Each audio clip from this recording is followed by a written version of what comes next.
Bonjour.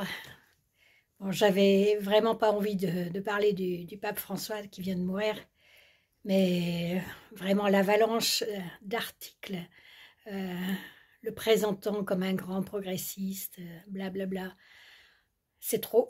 Il faut que je fasse quelque chose. Il faut que je rétablisse un peu quand même certains faits. Euh, donc,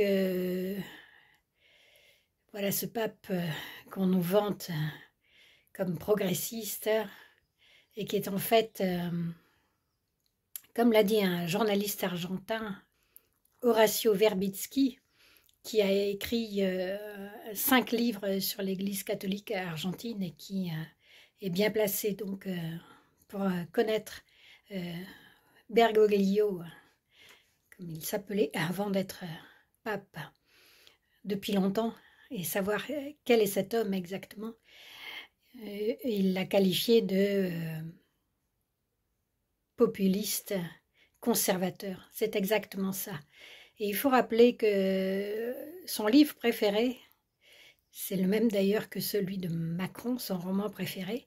Alors là, on a là deux jésuites, dont le roman préféré, c'est Le Guépard, où il est dit cette phrase euh, il faut que tout change pour que rien ne change. C'est-à-dire qu'il faut avoir l'air de tout changer pour qu'en fait conserver la société dans l'état où elle est, voire même aggraver son état.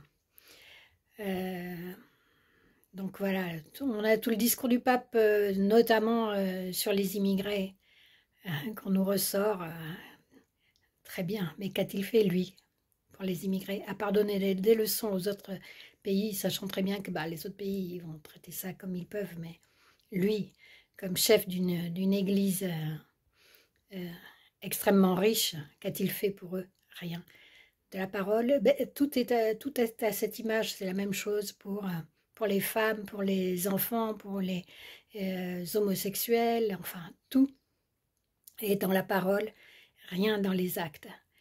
Donc là, je vais en fait vous donner des captures d'écran d'articles. Alors d'abord, je vais commencer par un article de Verbitsky, justement, qui avait paru dans Courrier International au moment où Bergoglio a été nommé pape, donc, et qu'il a pris le nom de pape François.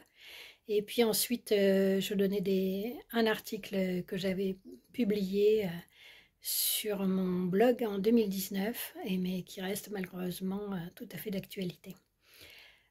Voilà, donc il vous suffira de mettre en pause la vidéo chaque fois que vous voulez lire les textes. Et voilà, et une petite mise au point qui me semble nécessaire. Bonne journée.